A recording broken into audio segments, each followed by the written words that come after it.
Muy buenos días. Bueno, este es un nuevo desayuno del IDE, el Instituto de Energía de la provincia de Buenos Aires. Hemos hecho durante todo el año distintos abordajes a temáticas que nos preocupaban, y por supuesto el hidrógeno, que si bien era una actividad un tema que intentamos trabajar desde antes, no tenía tanta prensa, y cuando concretamos resulta que el tema estalló y ahora está en todos lados.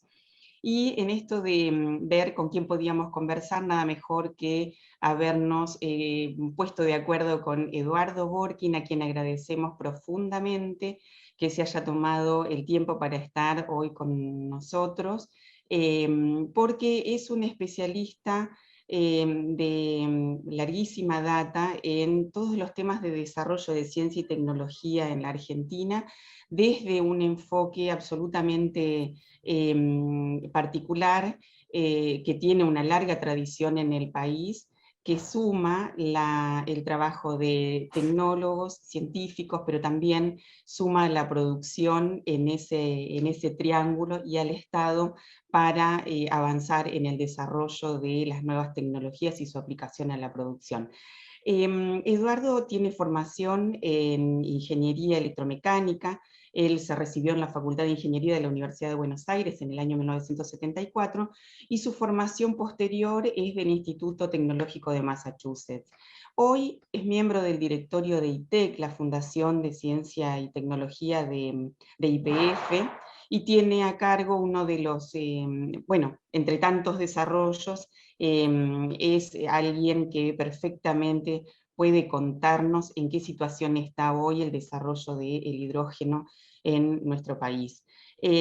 Bueno, tanto el currículum como los reconocimientos que tiene Eduardo, no sé si han podido ver un poquito ese breve currículum que nos envió, muestran toda una trayectoria, una vida dedicada a estos temas. En lo particular, es un maestro de muchísima gente preocupada por estos temas, por el desarrollo en nuestro país, las encrucijadas por las que pasa, y un persistente en estos temas, así que siempre que hay viento a favor, sabe perfectamente hacia dónde hay que ir y lo aprovecha. Así que, Eduardo, me parece que es difícil hacer una presentación de alguien de tu trayectoria y demás, pero bueno, esperamos que te sientas muy bien. Te cedo la palabra para que comencemos a andar este camino de tratar de entender de qué se trata, en qué consiste el hidrógeno y su desarrollo tecnológico en el país. Bueno, buenos días a todo el mundo. Marisa, muchísimas gracias por tu exagerada presentación y por la invitación. Y muchas gracias, Lisandro. Bueno, el tema es el hidrógeno verde y multicolor. Dentro de un rato vamos a ver por qué hablamos de hidrógeno multicolor. Y si me permiten, voy a compartir mi pantalla. Se está viendo, ¿no? Sí, Bien. perfectamente. A ver, la primera pregunta es, ¿necesitamos en Argentina desarrollar la transición energética? Fíjense, estos son datos del Banco Mundial. Acá tenemos los años hasta el 2020 y acá tenemos las emisiones anuales de dióxido de carbono, que dentro de los gases de efecto invernadero, es decir, dentro de los gases que se relacionan y que son culpables del cambio climático, son, digamos, los más importantes, y la emisión de otros gases, qué sé yo, el óxido nitroso, etcétera, etcétera, se toman como emisiones de dióxido de carbono. Dióxido de carbono es esto CO2, de dióxido de carbono equivalente. Fíjense que estamos emitiendo en el mundo un acumulado de 35.000 millones de toneladas anuales. El billón de los americanos son miles de millones, 35.000 millones de toneladas anuales, y acá tenemos una gran parte de China en los últimos años, etcétera, etcétera. Vamos a tratar de verlo más claro, pero déjenme aclarar ante todo que esto es dióxido de carbono emitido quemando combustibles fósiles. Combustibles fósiles llamo al carbón, llamo al petróleo, llamo al gas natural, o fabricando cemento, porque durante la fabricación de clínker para el cemento se emite dióxido de carbono. No estamos teniendo en cuenta otras, digamos, formas de producir dióxido de carbono, qué sé yo, el ganado vacuno, cuando rumia, emite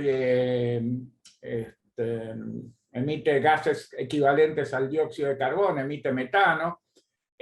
Cuando se desforestó y se transformó tierras que eran bosques en tierras de cultivo, también tuvo su efecto, ya no sobre la emisión, pero sí sobre la no absorción de dióxido de carbono, etcétera, etcétera. Pero fíjense, acá lo vemos más claro. Esta es China, acá arriba se ve mi puntero, ¿no? Esta es China, estos son Estados Unidos, y acá abajo, chiquitito, está la Argentina. Es decir, primero, no estamos entre los grandes emisores de dióxido de carbono, lo que no es bueno, lo que quiere decir que no tenemos la industrialización necesaria. Es decir, no es que estamos tomando grandes medidas para evitar emitir dióxido de carbono, sino que nuestra industrialización es débil. Acá está Brasil, con más dióxido de carbono que nosotros, Francia, Alemania, Japón, Rusia. Fíjense que los grandes emisores de gases de efecto invernadero son China, Estados Unidos y bastante más abajo Rusia. Entonces, si este es el caso, ¿por qué nos preocupa la transición energética? Es decir, ¿por qué nuestro país se propone atravesar esta transición energética? Y vamos a dejarlo claro, transición energética significa que vamos caminando de producir nuestra energía quemando carbón, petróleo, gas natural, a producir nuestra energía por medios no contaminantes, por ejemplo, energía eólica, por ejemplo, energía solar, por ejemplo, hidroelectricidad y, por ejemplo, también, que no emite gases de efecto invernadero, energía nuclear. ¿Por qué entonces tenemos que empezar este camino? Que es un camino costoso, es un camino difícil, es decir, esta transición no es algo que no insuma una gran cantidad de recursos. El tema es que nosotros tenemos que respetar tratados internacionales que hemos firmado, pero muy importante, el acceso al financiamiento está cada vez más ligado a lo que llaman las finanzas verdes, es decir, el acceso al financiamiento internacional cada vez está más ligado a la calificación de un país como no emisor o como que está atravesando la transición energética. Por ejemplo, si nosotros exportamos determinados productos, cada vez más se están poniendo en ejecución en el mundo condiciones que dicen, che, me estás exportando este producto, pero yo quiero tener la seguridad de que lo estás exportando y en su producción no emitiste GEI, que son gases de efecto invernadero. Y después está la misma exportación del hidrógeno verde. Después vamos a ver quién es el hidrógeno verde y para qué se usa. Necesitamos en Argentina desarrollar la transición energética. Permítanme citar brevemente al presidente de los Estados Unidos, Biden. Él, desde Estados Unidos, un país con una industrialización gigante en comparación con nuestro nivel de industrialización, definió que la transición energética debía ser para su país la oportunidad para desarrollar industrias y empleos de calidad. Tomando esa caracterización que yo al menos comparto para nuestro país, debemos considerar la transición energética como una oportunidad, pero de desarrollo autónomo de tecnología y de creación local de valor. Es decir, no es solamente en nuestro caso industrializarnos, sino desarrollo autónomo de tecnología, que significa que una gran cantidad de componentes de las cadenas productivas se van a localizar en el país. El caso contrario, por ejemplo, al de los celulares, en donde los armamos en Tierra del Fuego, pero prácticamente la cadena productiva está en el exterior y acá compramos los pedazos, los armamos, etc. La transición energética, energías verdes y almacenamiento de energía, y acá entra el hidrógeno. Fíjense, ¿cuáles son las formas de generar energía que no producen gases de efecto invernadero? La energía hidráulica, Los biocombustibles, acá el problema es un poco más elaborado, es decir, supongamos que yo uso un biocombustible cualquiera, lo quemo, emito dióxido de carbono, pero después cuando lo planto en la cadena que se va produciendo, la plantación absorbe dióxido de carbono y entonces en el circuito no estoy emitiendo, en la integral del circuito no estoy emitiendo gases de efecto invernadero. La biomasa, la energía eólica, la energía solar, la energía nuclear, todas estas energías se consideran que son energías que no emiten gases de efecto invernadero, o al menos que emiten muy poco. Digo emiten muy poco porque, para ser sincero, en la energía eólica necesitamos los molinos. Para construir los molinos usamos energía en general no eólica, es decir, los molinos tienen metido adentro de ellos energías contaminantes, energías emisoras de gases de efecto invernadero, y lo mismo podría decir de la energía solar con las placas de conversión de energía digamos, de luz solar en electricidad. Bueno. Ahora bien, muchas de estas energías son intermitentes. Por ejemplo, la energía eólica. Nosotros producimos energía eólica cuando tenemos un viento adecuado y no la producimos cuando no hay viento. Es decir, si yo quisiese administrar una isla cerrada con un molino de viento, yo tendría que guardar energía en algún lado mientras estoy generando cuando hay un viento adecuado y usar la energía que guardé cuando ese viento no está presente. Mucho más claro es con la energía solar, la genero de día, no la genero de noche. Es decir, por ejemplo, acá en la provincia de Buenos Aires, en la isla de Martín García, se está equipando con una generación. La isla de Martín García no está conectada al circuito interconectado nacional. Y se está equipando la isla de Martín García con una generación de energía más amigable. Esa generación de energía, que va a ser energía solar, tiene el problema, obviamente, que emitimos de día, que generamos de día y no generamos de noche, con lo que la isla Martín García continuaría siendo, porque lo es así ahora, una isla que a las 9 de la noche, a las 8 de la noche, al horario que sea, se corta la electricidad y está oscura. Entonces, la isla de Martín García en este momento va a ser equipada con baterías de litio que durante el día, cuando se genera energía a partir del sol, se almacena esa energía para usarla de noche. Es decir, el almacenamiento de energía, por ejemplo, supongamos que yo quiero usar una energía proveniente de la eólica en La Plata. En La Plata yo no puedo generar energía eólica porque no hay los vientos suficientes, lo voy a generar en la Patagonia. Yo puedo almacenar esa energía en forma de hidrógeno, llevarme el hidrógeno a La Plata y usar la energía generada en la Patagonia en La Plata. También podría exportarla. Supongamos que los japoneses, los alemanes, los franceses quisiesen usar energía que proviene de la energía eólica y no tuviesen tanta capacidad de generar energía eólica en su propio territorio, bueno, podríamos exportarle hidrógeno, que es, digamos, un vector, se dice, de energía, es decir, esa acumulación de energía. En el almacenamiento, hoy las dos metodologías fundamentales son las baterías de ion litio y el hidrógeno verde y azul. ¿Qué nos provoca el hidrógeno? Dos problemas: cómo almacenarlo y cómo transportarlo. Es decir, no es tan fácil transportar hidrógeno desde la Patagonia hasta La Plata. Aplicaciones son múltiples. La electromovilidad, es decir, los coches eléctricos, ya sea electromovilidad liviana o pesadas. En la electromovilidad pesada en nuestro país hoy se está yendo de los colectivos o de los camiones que andan con diésel a los camiones o colectivos que andan con gas natural, que es un gas contaminante, pero menos contaminante que un motor con petróleo. Y usos industriales de la energía, combustibles en reemplazo de combustibles fósiles, después lo vamos a ver, reacciones químicas que necesitan del hidrógeno, etcétera, etcétera. Por ejemplo, el proceso de desulfuración de nafta que se lleva a cabo en la refinería, en la destilería de Luján de Cuyo, de YPF, digamos, se quema el exceso de azufre, por decirlo de una forma muy simple, con hidrógeno. Bien, temas que marcan la transición energética. El primero es las energías renovables, la eólica y solar. Las energías renovables, como dijimos antes, no son de producción continua y debemos contar con medios de almacenamiento, hidrógeno y baterías de litio.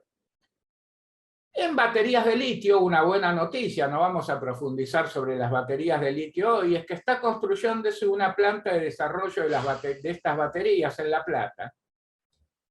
Y los socios somos ITEC, la Universidad Nacional de La Plata, el CONICET, en particular dentro del CONICET el Instituto INIFTA, que está ahí cerca de La Plata, la SIC, que es la Comisión de Investigaciones Científicas de la Provincia de Buenos Aires, el CITEDEF, que es la Comisión de Investigaciones de la Defensa, y hemos recibido un apoyo importante del MINCIT, del Ministerio de Defensa y del Gobierno de la Provincia de Buenos Aires. Lo que discutiremos en este desayuno es el hidrógeno como medio de almacenamiento de energía. Transición energética, estos análisis FODA que en general les gustan tanto en la industria. ¿Cuáles son nuestras fortalezas? Nuestras fortalezas es que tenemos una red de pyme que puede orientarse al tema de energías renovables y que tenemos un sistema nacional de ciencia y tecnología, como mencioné antes, el INIFTA, es un organismo del CONICET y de la Universidad de La Plata, que está en la ciudad de La Plata, y una serie de organismos, el Centro Atómico Bariloche, el Instituto Balseiro, etcétera, etcétera, que tienen los conocimientos y la capacidad para participar de esta transición energética.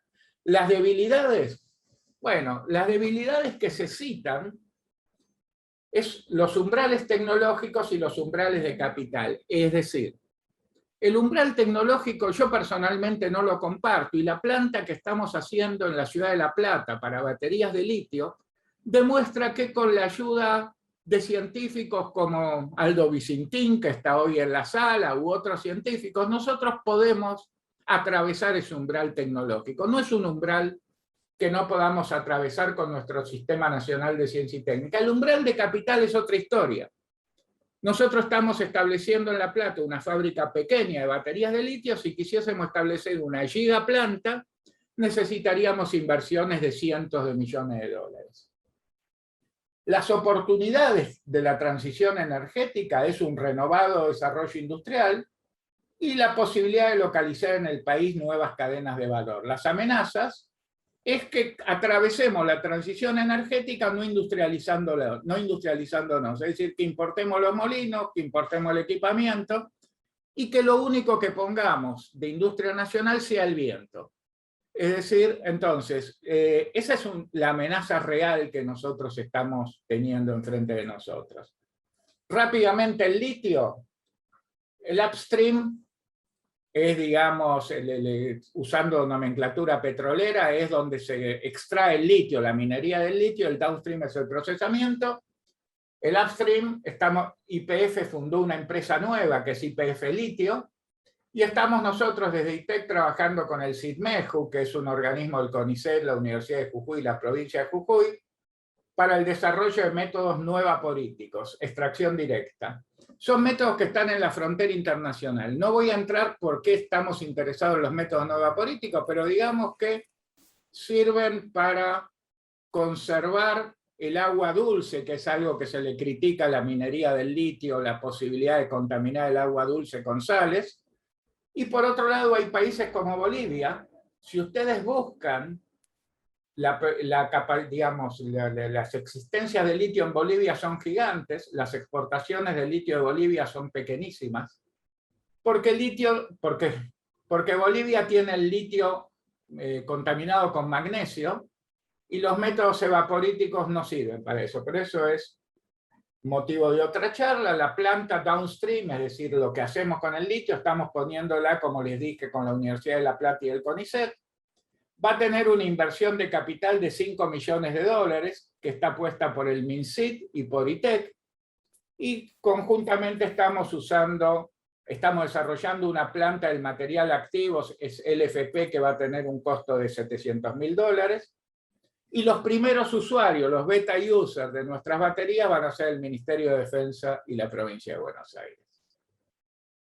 El objetivo, usando la nomenclatura de Jorge Sábato, es desagregar el paquete tecnológico, atravesar con tecnología propia el umbral tecnológico y compartir la tecnología desarrollada con las provincias productoras de litio. Pero vamos al hidrógeno. ITEC fundó un consorcio que se llama H2AR, que involucra a todas estas empresas, ahora hay un poco más, son como 50 empresas, que por un motivo u otro necesitan desarrollar conocimientos sobre el hidrógeno, ya sea que lo usen en su proceso industrial, ya sea que estén interesados en la energía, en el almacenamiento de energía en el hidrógeno, etc. Pero fíjense que hay una serie de empresas que participan de nuestro consorcio H2AR. El uso del hidrógeno puede ser usado como combustible directo o mezclado con el gas natural en motores de combustión interna. Es decir, este es un uso. Por ejemplo, Juan Carlos Bolsich, un científico argentino en este momento en retiro efectivo, que trabajaba en el Instituto Balseiro, él sostenía desde hace muchos años que un uso posible del hidrógeno en las locomotoras era directamente usar las locomotoras comunes con motores de combustión interna y en lugar de alimentarlas con petróleo o carbón, alimentarlas con hidrógeno, es decir, quemar el hidrógeno. Fue muy discutido este tema, pero notablemente en estos días la empresa automotriz alemana BMW nos enteramos de que está produciendo coches a hidrógeno, pero no de la forma, digamos, más sofisticada, que es agarrar el hidrógeno, usar una pila de combustible, transformar el hidrógeno en electricidad y tener un motor eléctrico, sino que está usando los viejos coches con motor de combustión interna, pero alimentándolos con hidrógeno. ¿El motivo? Y bueno, no querían discontinuar ni podían discontinuar líneas de fabricación de motores, de cajas de cambio. Los coches eléctricos en general no usan cajas de cambio, etcétera, etcétera. Ellos decían, bueno, tenemos montado una serie de proveedores y de operarios que trabajan en estos coches tradicionales. Bueno, mantengamos eso y usemos hidrógeno como combustible. Obviamente el método alternativo que muchos están usando son las pilas de hidrógeno, en que yo tomo el hidrógeno muy puro, 99,99%, y lo hago pasar por algo que es la inversa de la electrólisis. Es decir, el hidrógeno produce en esas pilas de combustible electricidad. Uso en procesos industriales. Por ejemplo, las acerías en el mundo usan hidrógeno para limpiar, para usar la reducción directa, para limpiar de óxidos al mineral de hierro. YPF usa hidrógeno para desulfurar las naftas, etc. Y después está la exportación de hidrógeno verde, después vamos a ver lo que es el hidrógeno verde, pero para no entusiasmarnos demasiado, este es un mercado aún no consolidado. Si yo tuviese una producción continua de hidrógeno verde, hoy en día, el año 2021, bueno, no hay un mercado que me requiera permanentemente hidrógeno verde. Se habla que para el 2030 ese mercado va a estar consolidado, pero no hoy. Procesos de acería, bueno, para los que conozcan, esto puede ser la acería o de Siderca en Campana o de Acíndar en Villa Constitución, en que nosotros tenemos acá un horno de reducción directa, que antes, ese horno de reducción directa, que viene el mineral de hierro, viene una corriente de hidrógeno y quema el oxígeno que se encuentra. Antes, esto se hacía por un proceso que después vamos a ver, que liberaba dióxido de carbono. Hoy en Europa se está usando alimentar esto directamente con hidrógeno verde. Es decir, la siderurgia europea está avanzando muy, muy aceleradamente en convertirse en una industria verde, es decir, una industria con bajo contenido de emisiones de gases de efecto invernadero o nulas. Fábricas como Arcelor, como la misma Tenaris con su fábrica europea en Bérgamo, Italia, están avanzando muchísimo en, digamos, transformar la siderurgia en una industria verde. Obviamente hay programas de apoyo intensísimos de la Comunidad Europea, en donde todo esto se subvenciona, se está produciendo hidrógeno, hay hidrogenoductos, es decir, hay líneas que transportan el hidrógeno de un punto a otro, etc. Europa es hoy el lugar del mundo más avanzado en la descarbonización de la industria siderúrgica. Los colores del hidrógeno. Todo el mundo habla del hidrógeno verde. Acá está el hidrógeno verde. El hidrógeno verde es un hidrógeno generado a partir de la electrólisis del agua. Ustedes todos se acordarán en el secundario que tomaban una cubeta con agua, le ponían 2 clavitos, lo conectaban los 2 clavitos a una batería, en un clavito burbujeaba hidrógeno y en el otro oxígeno. Eso es la electrólisis del agua, es decir, es descomponer el H2O por efecto de la electricidad en hidrógeno y oxígeno. Ese es el hidrógeno verde. Obviamente, si yo quiero generar hidrógeno verde y para producir la electricidad que uso la electrólisis meto un generador que trabaja con un motor diésel que emite dióxido de carbono, bueno, eso no es verde en absoluto, es decir, tengo que evitar hacer ese tipo de cosas.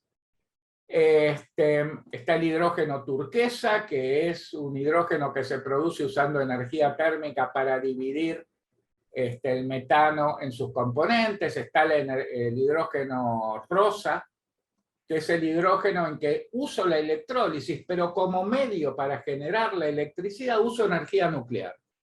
¿Por qué no? No emite dióxido de carbono y se diferencia. El verde uso métodos, digamos, otros métodos para generar la electricidad. Dentro del verde, un subproducto del verde, si lo quieren ver así, es el rosa. El hidrógeno gris es el hidrógeno tradicional que se hacía en los hornos de reducción directa de las acerías, o que se sigue haciendo hoy en Luján de Cuyo para producir hidrógeno que voy a usar para desulfurizar la nafta. Es el hidrógeno en que yo emito dióxido de carbono. A ver si lo tengo acá. A ver, ya llegamos acá. Esto es metano, para los que les gusta la química. El metano más el dióxido de carbono me produce hidrógeno más monóxido de carbono. El monóxido de carbono pues se termina formando en dióxido de carbono. Este es el hidrógeno gris. Ya sea esta reacción se llama reforming a la reacción, o esta, en que interviene el agua, produzco monóxido de carbono que se transforma en dióxido de carbono y lo venteo. Acá no tengo necesito hidrógeno, pero no tengo ninguna consideración por capturar el dióxido de carbono y almacenarlo. Y esto es el hidrógeno azul, en que hago el mismo proceso de reforming, pero el dióxido de carbono que se produce lo capturo y lo almaceno. Eso es un esfuerzo tecnológico importante, capturarlo y almacenarlo. Carbon Capture and Storage en inglés es capturar el dióxido de carbono en esta reacción de reforming y guardarlo en algún lugar de donde no se pueda escapar. Volvemos a esto. El hidrógeno azul entonces es el gris, pero en donde yo capturé el dióxido de carbono. Y hay otros colores menos importantes. Hoy en el país hay 2 instalaciones de hidrógeno verde. Una es la de Ichico, cerca de Comodoro Rivadavia. Ichico es una instalación de Capsa, que es una petrolera.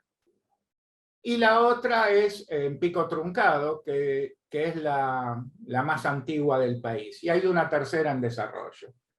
Pico Truncado en Santa Cruz produce 100 metros cúbicos por hora. La N significa que en condiciones normales de presión y temperatura, y consume medio megawatt, pero lamentablemente hoy no está funcionando. Hay un plan del gobierno de la provincia de Santa Cruz, con el apoyo del Ministerio de Ciencia y Tecnología, para volver a poner en marcha esta planta de Pico Truncado. Los molinos, es una planta que genera energía con molinos eólicos, y esa energía eléctrica se usa en el proceso de electrólisis de agua para generar hidrógeno, etc. Pero hoy no están funcionando ni los electrolizadores, ni los molinos eólicos. La planta de Ichico sí está funcionando. Hay 2 electrolizadores, produce 120 metros cúbicos normales por hora. Obviamente, donde yo produzco hidrógeno por electrólisis, también produzco oxígeno, porque es H2O, produzco los dos. El hidrógeno que se produce es de alta pureza. ¿Y en qué lo usan hoy en día? Lo usan mezclado para generar, es decir, lo usan para mover un motor con el que producen electricidad, un motor que arrastra un generador, y usan hasta un 42% de hidrógeno y el resto gas natural. Es decir, Ichico usa su hidrógeno para mover un generador de electricidad que también usa gas natural.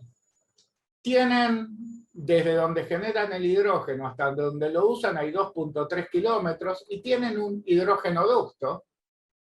Y yo no puedo hacer un hidrógenoducto como haría un gasoducto con caños de acero, porque el hidrógeno y el acero se llevan extraordinariamente mal. Entonces, el hidrogenoducto que ellos tienen en Ichico, que está en Chubut, es de 2.3 kilómetros, es de polímero. Ichico y Pico Truncado están cerca, uno está en Chubut y el otro está en Santa Cruz, Pico Truncado, y bueno, este está en este momento funcionando, pero digamos, queman el hidrógeno que están obteniendo para producir electricidad. Tenaris, que es la planta de fabricación de tubos de acero sin costura que está en Campana, y que Siderca es el nombre en Argentina de Tenaris. Esa planta en Europa está atravesando por un proceso fuerte de descarbonización y decidieron comenzar a instalarlo en la Argentina y vinieron a ITEC a decir, bueno, ¿por qué no nos ayudan con este tema? Nuestra propuesta fue, ¿y si hacemos un generador, un electrolizador, un generador de hidrógeno nacional? Sería el primero, porque los de Ichico y Pico Truncado son importados. Nos pusimos de acuerdo y hemos lanzado un proyecto que involucra a ITEC, al INVAP y al CONICET para producir electrolizadores nacionales, o un electrolizador nacional. Va a ser un electrolizador de 1 megawatt de potencia, y en la Argentina hay grupos de investigación del CONICET que han desarrollado electrolizadores muy pequeños de 10 kilowatt de potencia, 1 megawatt, 10 kilowatt, 100 veces de diferencia, pero digamos, manejan esta tecnología. Los hemos incorporado acá donde dice CONICET, es un grupo de Catamarca, un grupo de Córdoba y un grupo de Buenos Aires. El INVAP nos va a hacer la ingeniería de esto y nosotros vamos a coordinar todo este proyecto. Una antes. Tenaris va a tener en Campana el electrolizador. Feo lugar para tener un electrolizador, porque no tengo ni energía eólica. Yo no pondría un molino eólico en Campana. Los vientos en Campana son vientitos. Y tampoco es un lugar como para poner en una placa de generación de energía solar, porque, bueno, no es un lugar como Jujuy o como La Puna, donde la energía solar es importante. Lo que ellos van a hacer es firmar con las empresas distribuidoras de electricidad un contrato para recibir energía eléctrica verde. ¿Qué es la energía eléctrica verde? Claramente no es que los electrones vienen pintados de verde, pero yo firmo un contrato, supónganse, con una represa de Santa Cruz, que inyecta su generación, supongamos que sea de 10 megawatts, dije un número cualquiera, lo inyecta en la red. Y yo digo, yo pago un plus por la energía eléctrica que consumo, y firmé el contrato con los que inyectaron en Santa Cruz energía en la red. Y si bien no voy a recibir los mismos electrones, eso es obvio, sí voy a consumir la energía que se está produciendo en Santa Cruz, y a eso lo llamamos energía eléctrica verde. Estos contratos de energía eléctrica verde son, digamos, existen en todo el mundo y son para asegurar, obviamente, si la empresa genera 10, no puede firmar contratos por 15 ni por 20, tiene que firmar hasta un máximo de 10. ¿Se entiende? Es decir, es una forma diferente de usar una energía generada en forma verde. Hay un problema que es el del dióxido de carbono. YPF, en sus refinerías y en el upstream son los pozos petroleros, ventea diariamente una cantidad importantísima de dióxido de carbono. Es decir, cuando yo saco petróleo y gas, viene petróleo, gas natural y dióxido de carbono, y lo ventea. Por ejemplo, en Loma de la Lata hay una gran estación donde se separa no solo YPF, sino Total y otras petroleras, separan el gas natural del dióxido de carbono. El gas natural se mete en los gasoductos y el dióxido de carbono se ventea. Hasta ahora era una operación normal. Bueno, lo que se está tratando de ver es qué se puede hacer con ese dióxido de carbono, además de ventearlo. Por otro lado, como les adelantaba antes, YPF produce hidrógeno gris en Luján de Cuyo, en Luján de Cuyo y en La Plata, en Ensenada, mejor dicho, para desulfurar combustibles, utilizando el proceso de reforming y venteando el dióxido de carbono. Lo que se trata en esos lugares es desarrollar un proceso de secuestro y almacenamiento y probablemente uso del dióxido de carbono. En los campos petroleros el dióxido de carbono puede ser útil para procesos que no vamos a entrar a discutir ahora, pero que se llaman half and puff, en que yo inyecto en un campo depletado, es decir, en un campo que dejó de ser surgente de petróleo, inyecto dióxido de carbono para reactivarlo. Captura de dióxido de carbono. Hay varias tecnologías disponibles en el mercado, en particular las tecnologías de las aminas, es hoy la tecnología más utilizada, pero nosotros estamos desarrollando con la Universidad de Cuyo y el CONICET un proceso innovativo verde. Las aminas en absoluto son verdes porque nos hacen falta después usar energía para liberar el dióxido de carbono que metimos ahí adentro. Y después está el tema del almacenamiento, es decir, ¿dónde metemos ese dióxido de carbono que separamos? Bueno, la forma que hoy se usa es encerrarlo en formaciones geológicas adecuadas para esto. Nosotros en ITEC tenemos una ventaja, que nosotros estamos acostumbrados, es nuestra tarea diaria, simular los fenómenos que se producen geomecánicos, es decir, qué pasa cuando yo meto presión en una formación geológica. Eso es lo que hacemos todos los días. Tenemos un programa que se ha desarrollado en la Argentina para esto, que es IFRAC, y por otro lado contamos con el mapa geológico de la Argentina, que es uno de los activos importantes de YPF. Entonces estamos en condiciones de encerrar. Ahora, lo podemos encerrar en Loma de la Lata, lo podemos encerrar en Luján de Cuyo, va a ser muy difícil encerrarlo en Ensenada porque no hay formaciones geológicas que puedan recibir el dióxido de carbono y mantenerlo ahí. Pero bueno, son temas sobre los que hay que trabajar. Esto es el reforming, que ya lo vimos. El precio, hay una agencia internacional que se llama IRENA, International Renewable Energy Agency, que es una agencia multigobierno. Y las informaciones que tenemos es, el hidrógeno verde hoy en día es 2 a 3 veces más caro que el hidrógeno azul. ¿Se acuerdan? El hidrógeno azul era el hidrógeno en que yo producía dióxido de carbono, pero después lo capturaba y lo secuestraba. El hidrógeno verde no hay producción de dióxido de carbono. Bueno, el verde es el preferido y es 2 a 3 veces más caro. Un tema importantísimo. El costo del hidrógeno verde hoy en día es prácticamente $5 acá esta barra, 5 o más, esta es una barra de indeterminación, 5 o más dólares por kilo de hidrógeno. Sin embargo, este precio va a bajar. ¿Por qué? Porque va a bajar el costo de la electrólisis, es decir, en la medida que se vayan haciendo más electrolizadores, de más efectividad, etcétera, esto va a bajar el costo de la electricidad, va a bajar el costo, la eficiencia, etcétera, etcétera. Y con todo esto junto se espera que se llegue en el futuro, un futuro impreciso en cuanto a su fecha exacta, a $1 por kilo. Es decir, hay un montón de campo en el que va a bajar el costo del hidrógeno verde, y si hoy te parece caro el hidrógeno verde, usa el hidrógeno azul, que también es no contaminante. Ahora, vamos a una segunda discusión.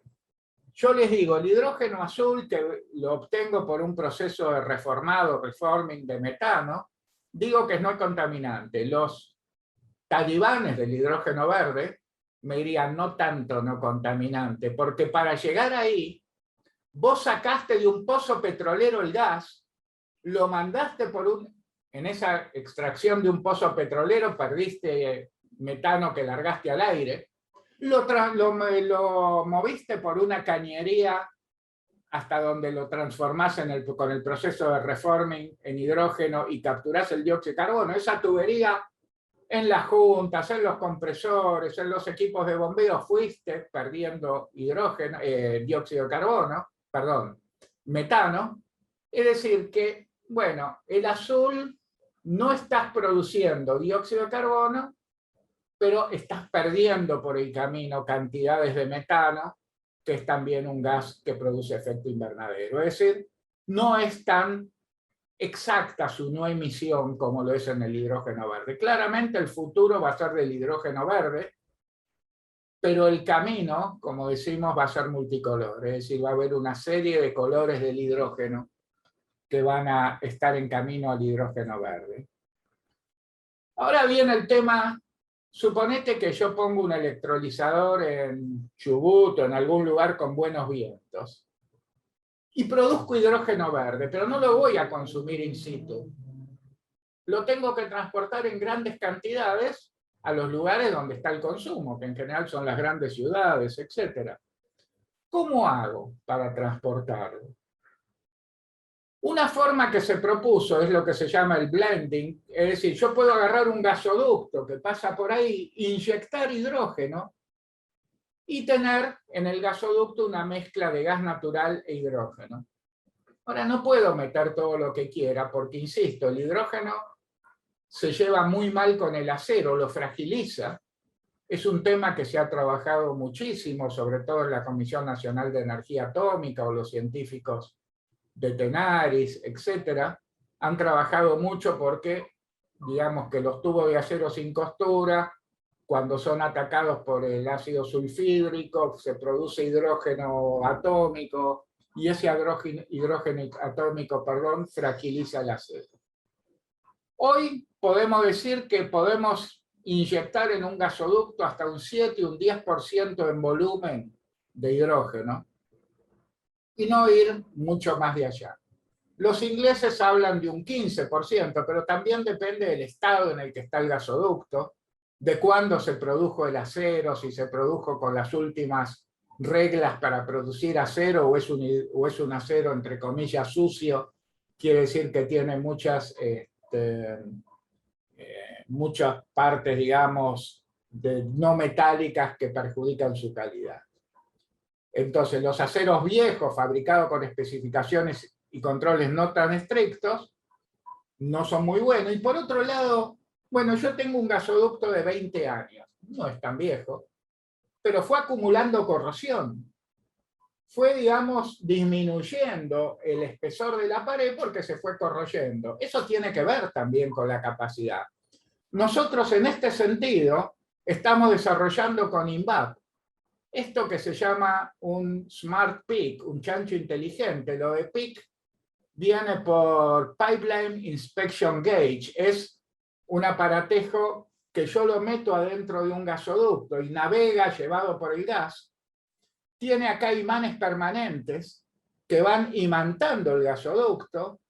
Hay después sensores de efecto Hall que ven qué pasa con el gasoducto. Y bueno, ¿qué pasa, con el campo magnético? Cuando la pared del gasoducto es uniforme, linda y no está oxidada, todo el flujo magnético va por la pared. Cuando en la pared empiezo a tener irregularidades, parte del flujo magnético va por el aire y ahí lo detecto con mis detectores. Bueno, esto en el país lo que se hacía o lo que se hace hoy en día es, cada vez que hay que inspeccionar un gasoducto, se contrata una empresa alemana que mete el chancho en un avión, viene acá, lo larga por el gasoducto, graba las señales, se las lleva a Alemania y emite un informe. El país gastaba de 10 a 15 millones, o gasta de 10 a 15 millones de dólares anuales en estas inspecciones de gasoductos.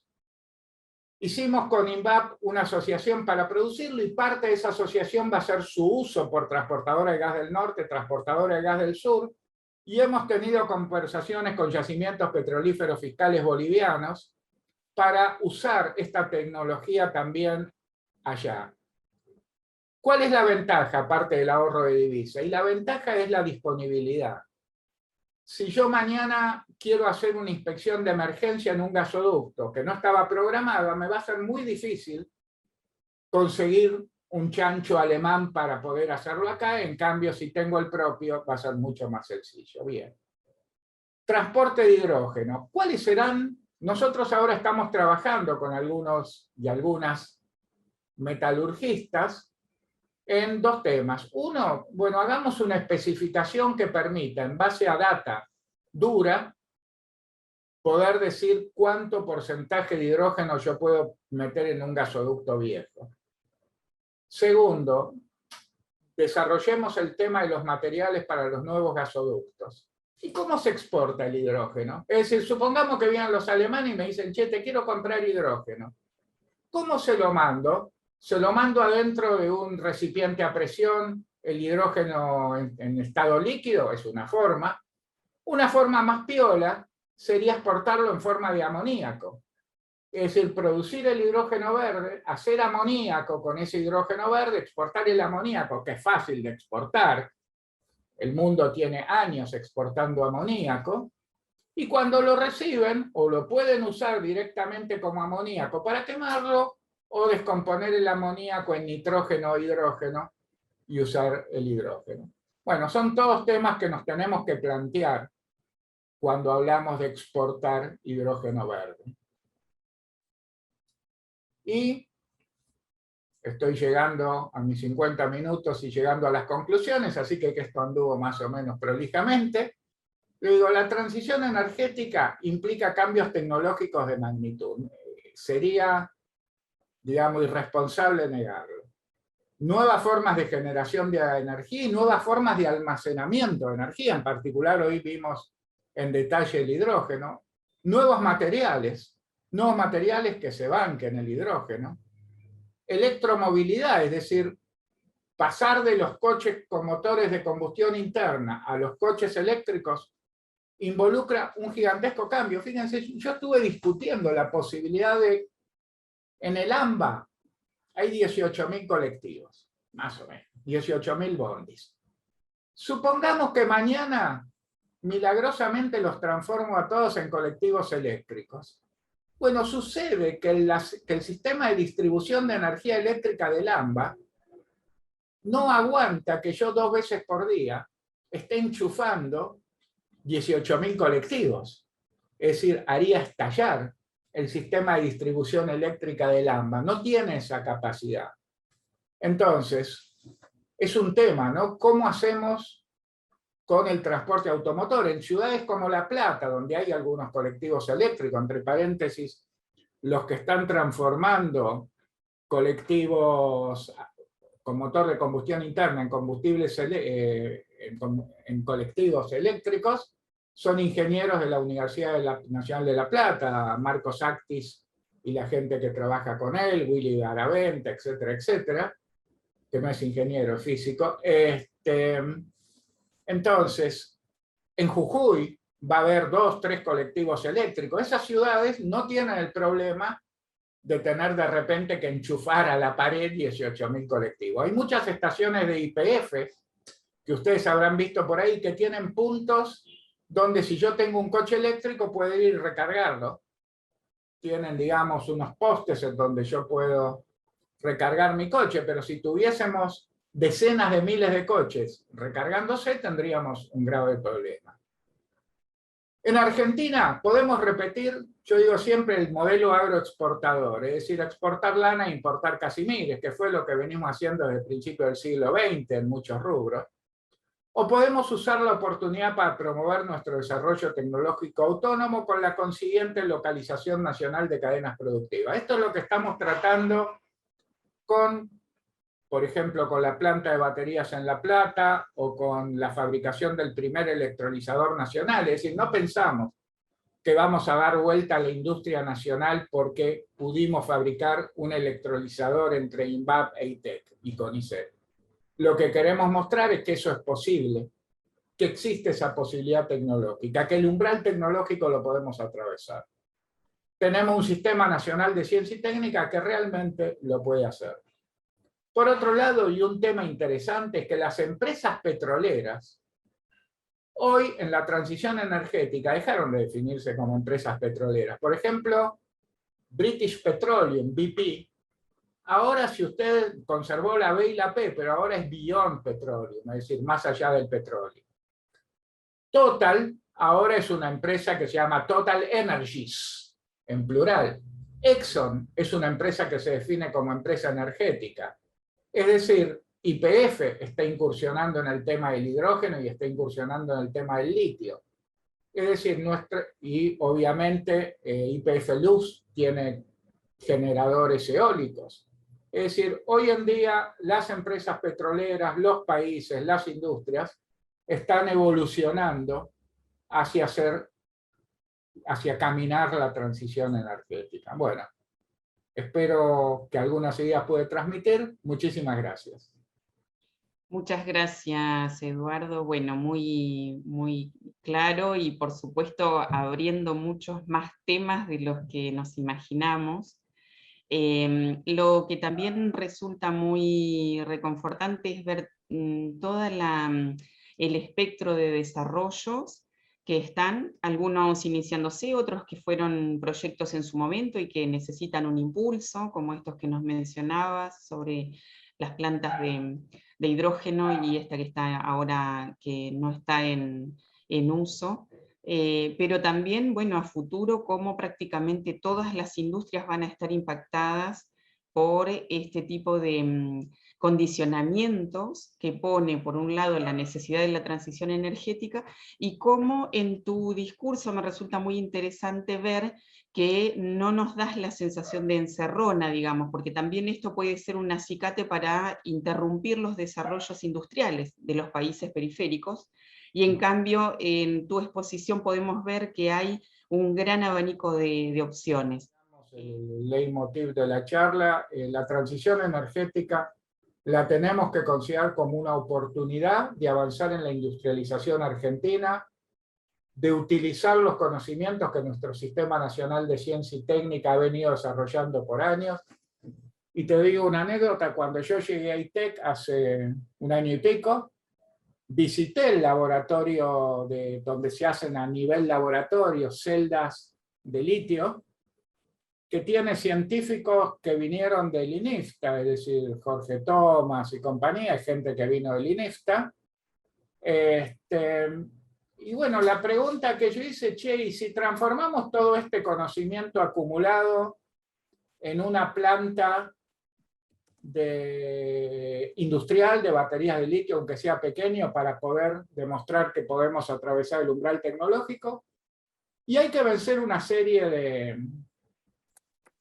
de ideas previas, es decir, una científica, que es una buena científica, me trajo calculada la TIR, que tendría una planta de este tipo, es decir, la tasa interna de retorno, y dice, fíjate que no te da la TIR. Y bueno, yo ahí, digamos, mi contestación y la que mantengo hoy en día es, estas cosas no se deciden en base a un cálculo de TIR. Es decir, cualquiera puede agarrar una hoja de papel en blanco, un lapicito y calcular una tasa interna de retorno. Pero no se deciden en base a eso, se deciden son decisiones estratégicas. Las decisiones estratégicas no se toman pensando en una tasa interna de retorno. Si yo mañana decido fabricar apoyavasos, y bueno, si no soy un suicida, tengo que calcular la tasa interna de retorno, ver que realmente estoy ganando guita fabricando apoyavasos y no perdiendo guita. A pesar de todo, te diría que no amortizando la inversión, que tampoco es tan grande, estamos hablando de $2,5 millones, ponele que con la planta de LFP $3 millones, no amortizando la inversión, nosotros calculando el costo de las baterías de litio solamente por el costo operativo, es decir, por lo que se llama OPEX, nosotros vamos a estar pudiendo producir las baterías al mismo precio que hoy pagamos una batería Huawei puesta en el país, es decir, con los costos de transporte, aduana, etc. Es decir, que no vamos a estar produciendo baterías a un costo descomunal, a pesar de que si yo lo hiciese como un negocio, hoy no sería negocio, porque si lo hiciese como un negocio, tendría también que amortizar la inversión. Pero bueno, son pasos en el camino del desarrollo autónomo de tecnología. Y además que no se está pensando tampoco, o sea, no solamente incumbe a proyectos individuales, sino que hay un impacto que excede en muchísimo, y tal vez se paga el costo en algún proyecto específico, y sobre todo en la etapa de desarrollo, de maduración de las tecnologías y demás, para un beneficio que es futuro y que se debe medir en muchísimas otras dimensiones, digamos, y no solamente en la tasa interna de retorno. Absolutamente. Me parece que ahí hay que cambiar un poquito la forma de pensar, los esquemas conceptuales con los que se aborda, y el desarrollo tecnológico me parece que es central en esta etapa de encrucijadas en muchos sentidos para poder encontrar un camino, y bueno, hay un costo hundido, digamos, que hay que pagar para... Es inevitable. El resto Exacto. del mundo, o digamos Estados Unidos, Europa, Japón, China, ya hicieron su costo hundido. Bueno, o lo hacemos o seguimos en el esquema agroexportador, es decir, exportamos bien. Exactamente, exactamente. Bueno, me parece un buen cierre, una charla sumamente interesante, estimulante. Estamos viendo todos los mensajes que han ido dejando en el chat. Queda, como cada uno de los desayunos, esto es un poco avanzar en el conocimiento, incorporar información, pero también un conocimiento más cercano de los proyectos que están en marcha, y nosotros funcionando un poquito como nodo, digamos, para tejer estas redes que son tan necesarias. Así que quienes quieran comunicarse con Eduardo saben que pueden recurrir acá a Lisandro, a nosotros, para, bueno, y por supuesto creo que todos nos vamos a quedar pensando un poquito en estos temas. Todas las ideas que puedan acercarnos, nosotros vamos a pensarlas en función de los objetivos que tiene tanto el Instituto de Energía, como bueno, como podrán ver, somos un conjunto de personas preocupadas por estos temas, así que no duden en hacernos llegar las propuestas como las posibilidades de continuar en los temas que nos preocupan. Nuevamente, Eduardo, muchísimas gracias de parte de todos nosotros por tu tiempo. No, gracias a vos y a ustedes por la invitación. Muchas gracias.